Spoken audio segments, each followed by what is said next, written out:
But that sounds great. We played some fantastic games. We've also been doing something a little different, you and I. We played a game together, but not a board game. We played Star Trek Bridge Crew on VR. Ooh, baby. It was one of the most fun evenings I've had in a long time. Yeah, it was a lot of fun. Fantastic. It was a lot of fun. And it made me start thinking more about the intersection between board games and technology. Because recently, honestly, I've invested just slightly more time into VR as of late, and I'm wondering where the two intersect. Because there's definitely intersection, and we've already seen some intersection. There's Catan. There's actually a VR version of Catan out, which is super cool. And there are games that have tablets included with them and things like that. And I'm excited. I'm excited to see what's going to be here in the future with it. But how about you? What do you think is going to happen in the future? What do you think about board games and technology? Tell me your thoughts. Sure. So this is actually interesting because I had a conversation with Patrick Leader tonight. So he and I do Wednesday night playtesting with him with Vast and Mysterious Manor, and I let him borrow my copy of Mansions of Madness 2nd Edition because I think when we talk about games that have a technology component, it's that game. That game, I think, is in the primary forefront of You have your phone, you have an iPad, you bring that out, and you use this app to kind of let the computer handle all the heavy lifting when it comes to moving the AI and telling a story and kind of doing dice rolls and what have you. And he was telling me that, like, he's played the game a few times. He's probably going to play the next scenario or two and then hand it back to me. And he's like, and I asked him, like, what do you think of it? And he's like, oh, it's probably not for me. And I was like, well, okay, why? And he's like, well, in standard Arkham Affair, again, you just get pounded, right? It's just like, you feel like that as you're exploring whatever scenario that you're in, like the AI in the game or the iPad in the game, just like every single time you're just having like this bad thing happen to you, with the rare instance that like you hear some sort of blood curdling scream from outside the walls and then nothing happens. And you're like, oh, really? We're not getting like bombarded with, losing our brains or like getting hit from a ghoul? I don't know. And he's like, honestly, I really felt that this game could be accomplished more with a deck of cards. Like every time that you're reading something, all you have to do is just like draw the top card, read it, and essentially, do what the card says, because that's really what it is, right? That's interesting. And that, again, too, the the AI is a little bit. Well, he said, I don't know how he really felt about the AI. There was something about it when he told me the correlation of being like, you could just have the app, at least in terms of when you're kind of getting to these certain points, you could just have a series of cards do this for you. Yeah. That kind of was like, oh shoot, like that makes a lot of sense. At the same time though, right? There is something to having, so like when I think about Mansions of Madness 2nd Edition and like what the app does for you, like when you first start off a scenario, like you do have that one person as like designated reader, and it like kind of sets up everything for you. And this cool aspect that it does is that as it's explaining the room towards you, like like a GM or a DM, and you start placing tokens, like there's a hint token over here in this corner with the description of a nightstand and how it looks, and then there's a hint token over by this window, and you get a sense of where you are at this window, and then you have these different areas where the doors are, and the app kind of reveals to you on the screen, like, you're putting down the different tiles, and again, it's like giving you this GM explanation, which I don't think you can do with cards, right? Yeah, that's true. So that's, I think, an offering that the app does well that I really can't, that I would like to argue for, is I think a lot of, I think, dull aspects or fiddly things that an app does well in the game. Yeah. And I really think that into a game like that where you're having bad things constantly happen to you, I think I'm not saying that it's the app. I'm thinking that's just the game.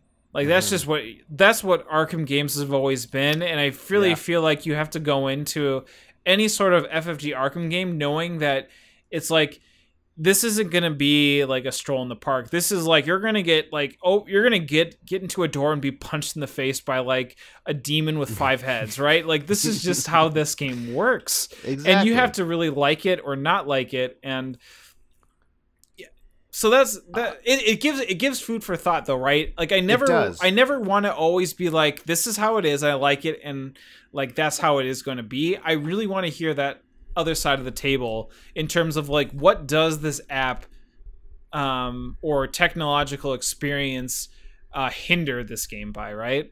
Yeah. And interestingly enough, what other game has come out that has really utilized application like phones?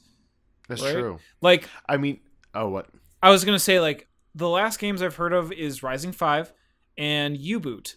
That's it. I haven't seen. That's I don't true. think any other real game that brings the component of a phone in a Kickstarter mainstream that I mean, I don't go scouring Kickstarter by any means, but I really feel like those are the two that come out to mind that really are like, this is essential to your gameplay experience, while Yeah. other ones I think are supplemental.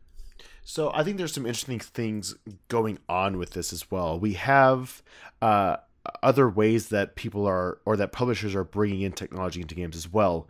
A couple I can think of off the top of my head is what Fantasy Flight is doing with both Keyforge and version 2 of X-Wing 2.0. Oh yeah, with the where yep. where the app is controlling the meta of the game, and I think that is fantastic. I don't really understand how it's actually involved in gameplay, if it even is in either of those. I haven't played either of them, but I think that's a very interesting way to utilize technology in a way that helps promote the game, but still kind of gives you that tabletop experience. I love that publishers are putting their games on devices and on computers. And I kept buying them for a long time thinking like, oh yeah, I'll totally play this. But I ended up never playing them. No. Like I have dozens of board games on my iPad that I just never touch. Right. I never do. And I don't know when I would play them. I don't know. Did that ever happen to you? Yeah, but I mean, there's been a time too where I played countless games of Carcassonne on my iPad. Just Okay. like, I would say up in the hundreds. Because that game is like one of the most, like, I don't know if you played Carcassonne on the iPad. Oh yeah, it's fantastic. Oh, it's great. And the music behind it, like, I'll literally be playing it and I'll drop the iPad on my face if I'm laying in bed because like the music is like that's one of the games where I'll leave the music on because like doom doom doom boom doom doom like Keep going, there's keep just going. like this Yeah. acoustic guitar that is Yeah. just so like relaxing, and that's exactly what that game is. Plus, it gives me a reason to play out in the fields because screw trying to score fields in that game. I am no good at it, and probably people that are Carcassonne, like, it's probably not hard, but when I was new to games and like trying to understand the concept of like, you know, field scoring, I was like, screw this. I'd never want. I was like, will you expect me to be some sort of smart man that knows how to score fields? In any case, like, that game, like, eventually it wore off. It was like, okay, I've had enough of Carcassonne and I'll be done with it. But like, you know, I bought like Small World. Never really. I played a few games of that, got into it. I know games like Burgle Bros, Asmodee Digital coming out with games like Scythe, Twilight Struggle, but that isn't an Asmodee Digital thing. But you're right. Like, there is this kind of weirdness of like, great, you know, like, I'm going to have the score and all, again, like the weird little rules and things that are missing being taken care of by an app, but then there's some of the magic that goes away with it too.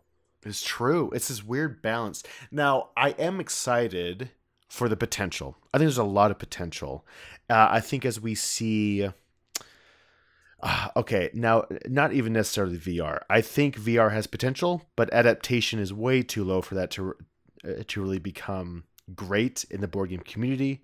I think augmented reality, as that gets better and better, will actually make a better experience. Okay, I'll back up. This is what I want. So I have some friends that live on the other side of the country.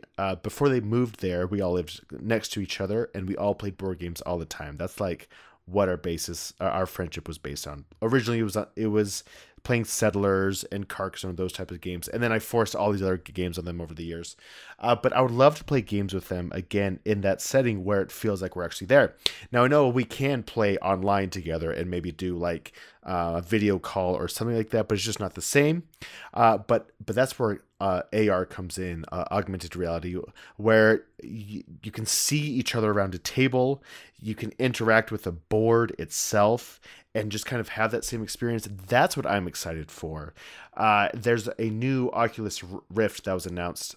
The Oculus Quest. Thank you. The Quest, where it's just a completely self-contained VR experience, almost like a console. And this, my first thought was, we're so close. We're so close to where people can just pick this up and then play board games with each other wherever they are. And yes, this is VR, and maybe this does mean that VR will be adapted quicker than augmented reality. I don't exactly know, but I'm just excited for that potential. Now, games are available. A tabletop simulator can be played in VR. Yep. It's really confusing, and I've only done it for like 20 minutes, and I think if I invest the time in it, it can become easier, but I think that has potential a lot. Have you played tabletop simulator in VR? No, not in VR. In fact, I'm kind of a naysayer about it. I think it's too much of a gimmick. Now, there is that idea of whether or not you have people that, in the extreme niche, that you have people with, like, let's say you and 3 other people, high-end $2,000 PCs with the HTC Vive, right? Or even the Oculus, it's even cheaper. But I mean, that financial commitment, it can theoretically be done. But when you have a mouse and keyboard, there is an easiness to it, which with a knowledgeable person, or just the time and effort, there is a little bit more flexibility that you can do. Because I think it'd be awesome to pop in for 15 minutes and flip the table and like pick up pieces and put them down and stuff like that. But in the end, I think it's a little bit more. I think it's a little bit of a gimmick. I don't think it really works. And that's what I feel.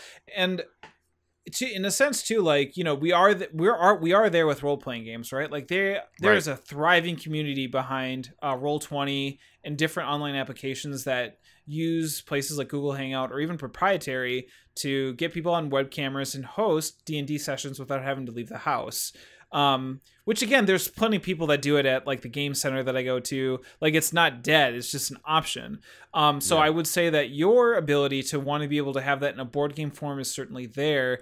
It's just, for me though, like there's that tactileness of doing that in VR. It's kind of clumsy. When you pick it up, you just don't feel the pieces. And then like having to flip things over, like it'll get there, but it just, like, I will always think in the back of my head, I could always be doing this in person. Yeah, kind of, but I know, like, with your buddies are like out of the. I don't know, man. Like, it's weird. It's weird. And in my situation, I just don't think it appeals to me. But for someone like you, that could definitely be, I think, an option. So. Okay, so I was dinking around in a tabletop simulator with the headset on, and well, the fun thing about it is, so I was Doom the board game with the original version. Yep, 2004. Yep. Yeah, so I pulled that up, but you can make yourself the same size as the pieces, and I'm not gonna lie, that's kind of fun. Ooh, but how long is that fun for? I don't really know. I think we should play a game. Let's do that. Let's us two play a game in VR, and we'll come back and report how it actually was. I'm just going to be throwing pieces at you the entire time. Seriously, that's all it's going to come down to. Like, anything, like, here's a piece in your face. Like, how can you not just do that over and over again? It's interesting. What? Oh, no, please continue. I was changing the subject. Oh, I was going to say that, like, when you talked about technology, it's interesting how my brain immediately went to the apps, right? Like, immediately went to your phone, your iPads or whatever. But yeah, thinking about how Keyforge and Discover, Lands Unknown, how that type of technology, where we're now literally making unique board games that no one else in the world are going to be able to experience. Like, I can't imagine the amount of spreadsheets that went into creating all the different algorithms and things that you have to send to a printer to be like, okay, this is how this is going to be packed, how this is going to be printed. That's technology that I didn't necessarily consider. Same with VR too, to a certain extent, because I kind of written it off as just a gimmick, and didn't really give much consideration to the fact that like there could be this very niche of like, let's have someone from Boston, New York, London, I don't know, Africa, Russia, friends wherever they are, to be able to just sit around a table and do that in a much like a hologram style way of Star Trek 5-Year Mission. I am excited, and it's interesting the surge of board games we're seeing now is almost society's answer to or almost a backlash to our dependency on technology. Okay, now I love technology. I work in software. I love it. I loved it my whole life. But I understand this desire for kind of these very humanistic approaches to what you spend your time with, spending time with friends, not doing it just on your phone over social media, but actually having these real life experiences with each other. And so it's really this strange balance between the fine line between having these organic experiences with people and allowing technology to creep in and also interfere with that. I will tell you, one of my biggest pet peeves are phones during board game night. I don't know why. Now, I've loosened up over the years, but it used to just really get under my skin, where we're trying to build relationships and have this experience with each other, but then boom, a phone is in there. Now, I've super loosened up to it. I have a good friend who watches football games, like just kind of streaming without sound on his phone, but he does a great job of being completely involved with the game, and he's very interested in that as well. So there definitely is balance, but if I'm explaining rules and you're on your phone, I don't know. I'm just getting hot here just thinking about that. Hot. I have to calm down. Anyway, I'm just very interested to see where we find the middle ground, where we find that intersection of board games and technology, and what people will adapt and what people will like. I don't know what it is. I don't know the answer. People sure are trying, though. They sure are trying. Do you remember that game? It was kickstarted maybe 4 years ago. It was a board, giant miniatures. You're just talking about every CMON game, dude. Okay, hold on.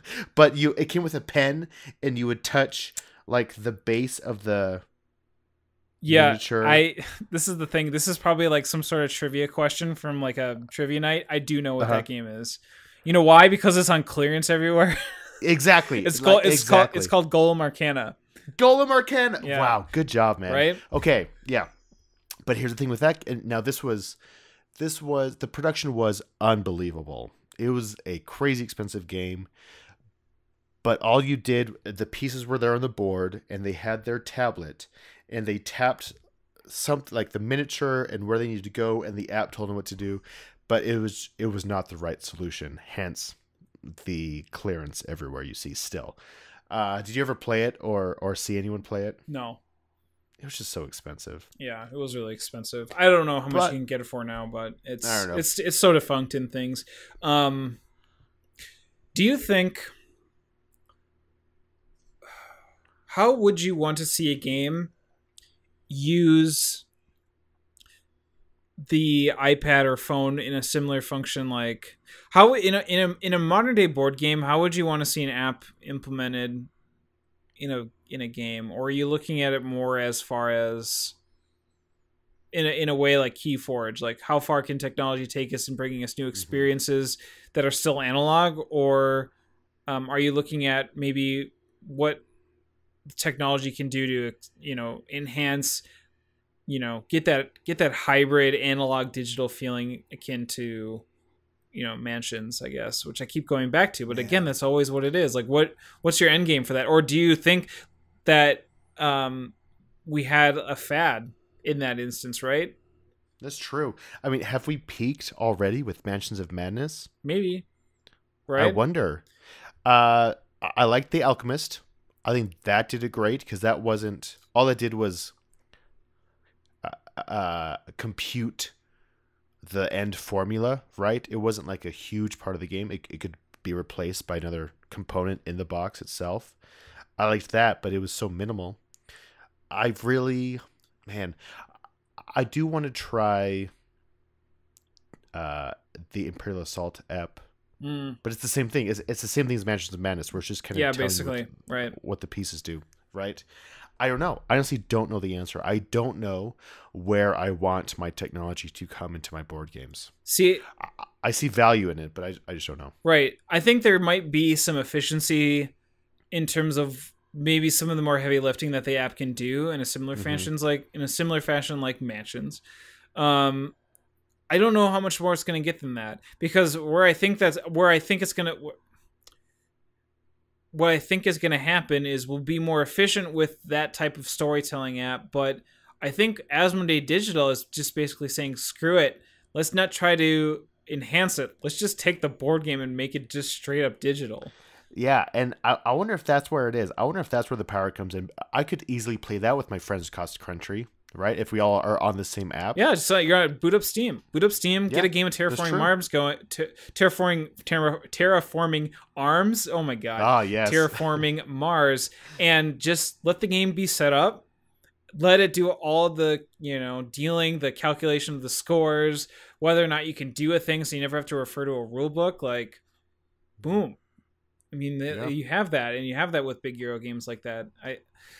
It's true, because you pay like $15-$20 for a game that will do that for you versus Tabletop Simulator, where it's quote unquote maybe free. That's actually a little bit gray, I think, for me, as far as some games that users are just uploading every little art. I mean, it's a tremendous amount of work, but it's weird because I don't think enough people play it to have it warrant being a concern for companies. But at the same time, it's like, holy crap, there's like this, like, you could theoretically play like the most deluxe version of Rising Sun on your PC if you really, really, really wanted to. Oh yeah, it's nuts.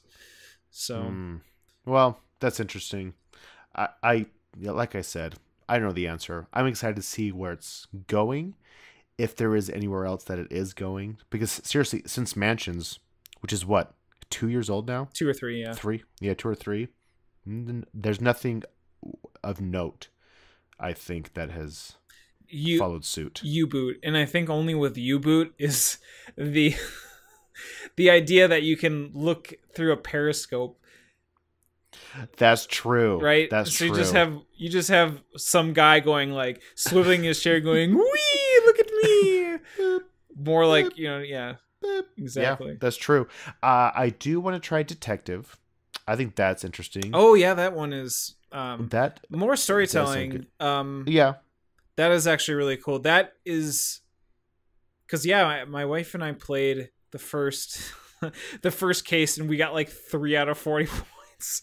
We were terrible detectives. But was it fun? Yeah, it was fun. And the reason why I hesitated is because like there was a lot. Like, I felt like I needed a whiteboard to like do like the diagram where you like have Mr. Criminal, and then you have it circled, and then you have like all these little spokes coming out of him in terms of like what he's connected to. And like when you do it on a pen and paper, you're kind of like, this isn't as epic. Like I really, but I might be just that, like, not greedy, but just too vain, right? Like I need to have. No, I get it. Take it to 11 when it comes to that kind of stuff.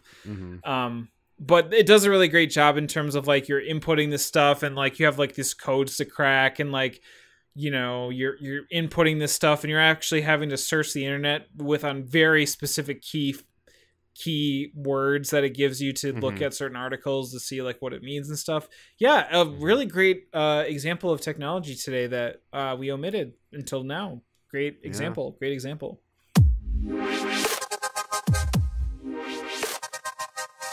This is Kickstarter Doomsday Week.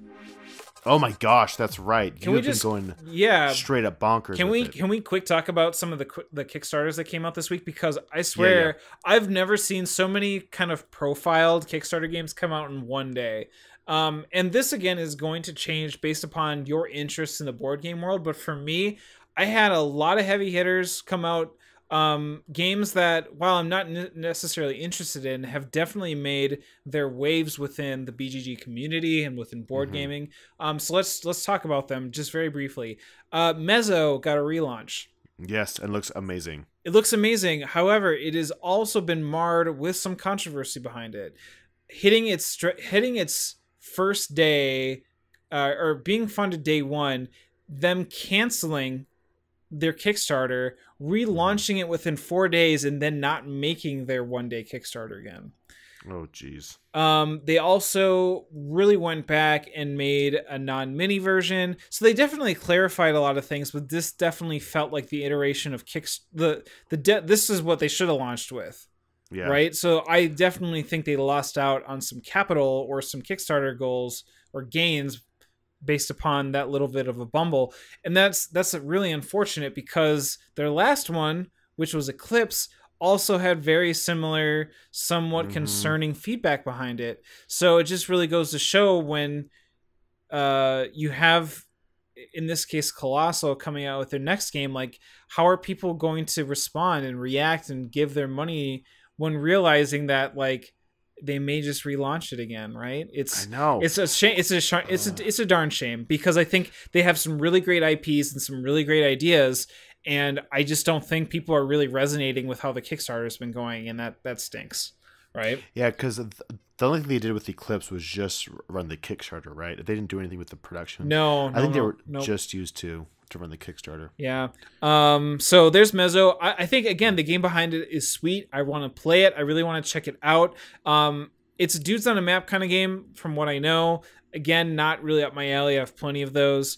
But I know that people are really jazzed about this, and I do hope that the rest of the Kickstarter goes really well. So we'll see what happens with that.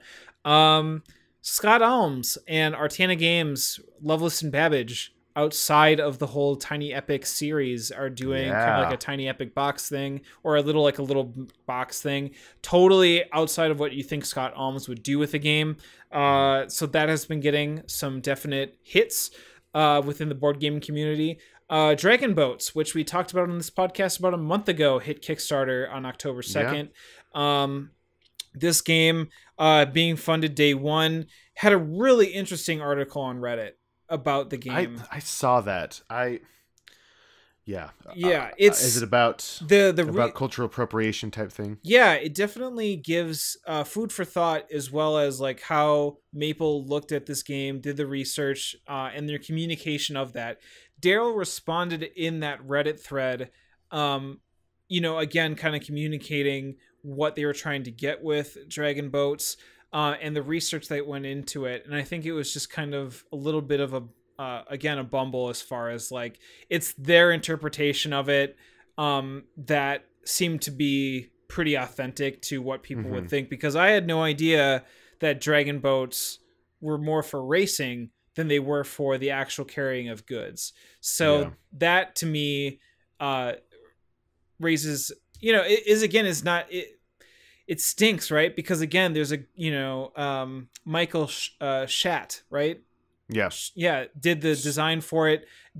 Had a Spiel des Jahres, I think, winner with Zootopia, or Zool something. It's a really awkward. What was that? Yeah. I don't remember off the top of my head. So again, I think there's a great game to be had underneath there. It's just, again, kind of marred by this unfortunate communication behind what Dragon Boats is supposed to be within Maple Games' mind, and with the story that was shared by this Redditor, who we again is presuming of Far East Asian or Asian descent or what have you, that appropriation. So again, it was just an interesting thread to read, and we'll see how it goes with that.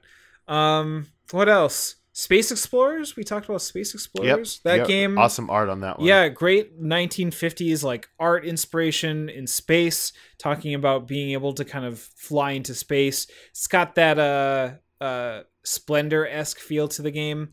And wanted to check that one out. There was one other game too. I feel like there's one other game on the tip of my tongue that I feel like was out there that I wanted to talk about, and it's gonna come to me. Do you know what it is? I believe in you. Don't make me boot up Kickstarter right now. I know. I'm getting there. hold for time. Belfort. Thank you. TMG releasing Belfort, the reprint plus expansion.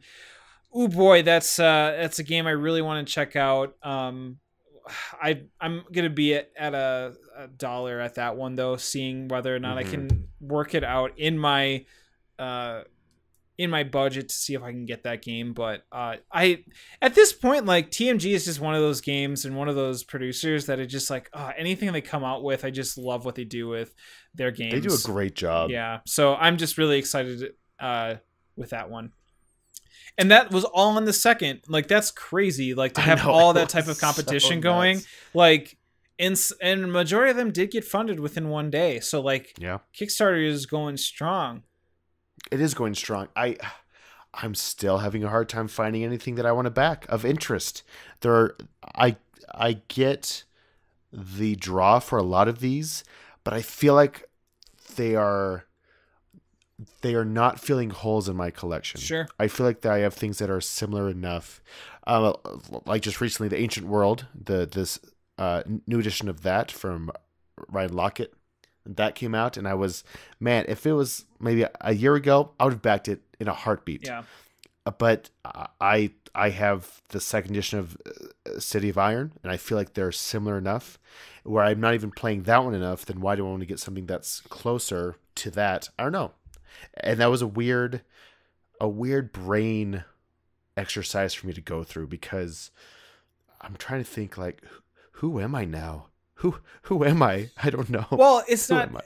I don't think it necessarily is like an existential crisis as far as who you are as a board gamer. I think it's you being, an informed veteran buyer of these things and realizing that I think in a majority case, what will eventually be delivered is what you will expect.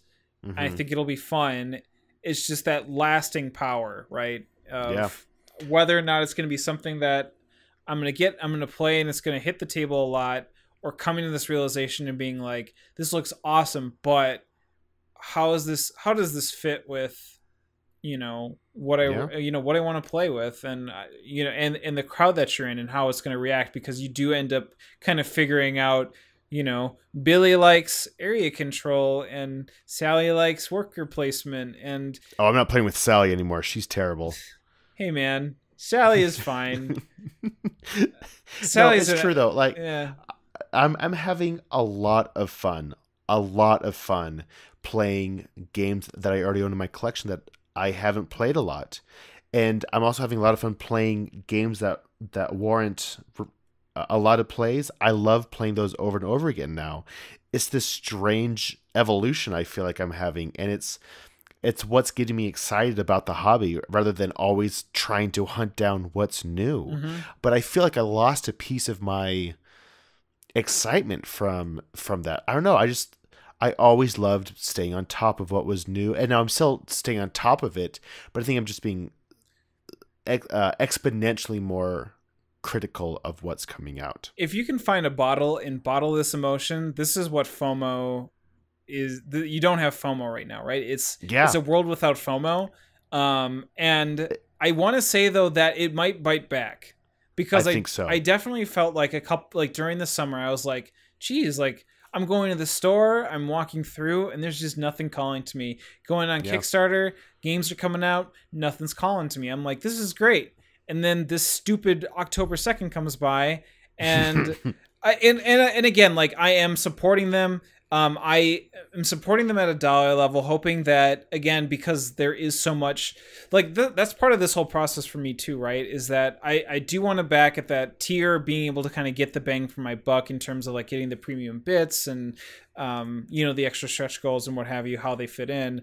But I do have to realize that, if I do back at that full price, and I'm not responsible to go back and maybe either cancel my pledge, not do that budgeting, or what have you, then that's going to be $250 that gets to gets taken out. When I can really still do that support, follow along, see how the campaign's going, throw in $1 to $5 for that campaign, and whether or not I can get it on, because it's like after a campaign ends, that doesn't mean you can't get the game again. I Right. swear, if you go back and you're like, oh shoot, this campaign ended a day ago, email them. They will not tell you that they don't want you to buy their game. Please don't give us your money. If anybody has reached out to a game company and was like, I want to buy your game like 2 days after it closed, and they say no, that company is dumb. Like they need like I would say any opportunity to like take money, absolutely. Right. Oh, yeah. And that like because still there's that game still in development. I guarantee you 100% the game's still in development. No key numbers have found. They'll tell you like, you know, with that stupid backer kit they send you, like you'll have ample opportunity to not get in with, you know, to get in with that company or maybe a friend. I had a friend buy Dark Souls, the board game, which all those expansions came in like 2 years later. And I'm like, oh, I got to bring this game out again. I got them all set up in my collection, and boom, like I just like, man, I gotta like pencil it in the calendar to get that game played. Yeah. Jesus. But Well, I know. I feel like so we just got the notification from the Street Fighter board game Kickstarter that it's going to be delayed, and I don't know if anyone I was was like, shocked it's by gonna be that. shipped and it's like delayed. I was like, oh, No, that doesn't surprise No, me. it's super. Of course, it's delayed. That thing was it's so big. I still have no idea why I backed it. I'm not even a huge Street Fighter fan. It just looks great and fun, and it was a weird time of my life. I was definitely like, why? Yeah, Like I know. we've had this discussion like before one of our podcasts, and you told me like, Ryan, I got Street Fighter. I'm like, why? It's like, because it looks awesome. I'm like, no. I know. I have no idea. You bought $250 worth of miniatures. No, I only spent 140. Oh gosh, I hate hearing that coming out of my voice. Why did I spend 140 on that game? I have no idea. I hope you have a good night's rest tonight with that memory just bouncing around in your brain. I will. Money's pointless, and there's no point in stressing about it. No. I keep convincing myself, right? One of these days we'll just be one with the earth and none of this will matter. Good night, everybody. All right, well, have a good night. What a great way to end this. Yeah, let's just put a little pretty bow on it. And yeah, great 10th episode. Yeah, man. 10 episodes. I really am proud of us, though. I think we have come a long way, and I think we have a long way to go. I didn't mean that. I think we have exciting things in front of us. What those are, I don't know. You're just We're making this up as we go. Yeah, you're going to just have to start piling through those games that you need to play or start buying more. Otherwise, we're just going to be talking about Root from here until Gosh long. dang, that game is so good. No, that's the thing. That's what's fun here is like I like talking about games that aren't the new hotness, that games that still deserve to be played and talked about and discussed, which is the same thing as talking about anyway. Well, it's fun. So you know what's really interesting too about the board game community? Like the video game community, it's, you know, Assassin's Creed Odyssey comes out, all the reviews from the embargo date come out, bam, it comes, it's one and done, it's over. What's really interesting about the board game community is that there were reviews for games that are years old that come out, and people are still doing reviews on them, and it's just like, awesome, this is perfect. In fact, if you are a YouTube user, there's actually, I think, a very severe, like, you may say like, okay, there's so many board game reviewers out there. I guarantee you that as far as reviews for board games that for games that you might like that are years old, I bet that there is probably a really great review that can be done by some team, or not even by a team, by yourself, of like new camera, new audio and stuff. If you know, like it's relatively quote unquote cheap to get into, you know, recording. Oh, yeah. And I think you can make a great video about an old game and have it get views because there's still, I think, audiences for great classic games. And I think that's just a really unique thing that the board game community offers that's really parallel different from video games. Yeah, it's true. Yeah, I mean, yeah, I'm just going to leave it at that because I was going to be like, well, you get some people that do like to go and review older games, but it isn't the same thing because you always have like those graphics and mechanics that seem to kind of always play part, and just like, oh, it doesn't feel the same. With board games, there is just kind of like almost a timelessness a part of it, but it's true. You know, I digress. Just it's cool, it's neat. Board games.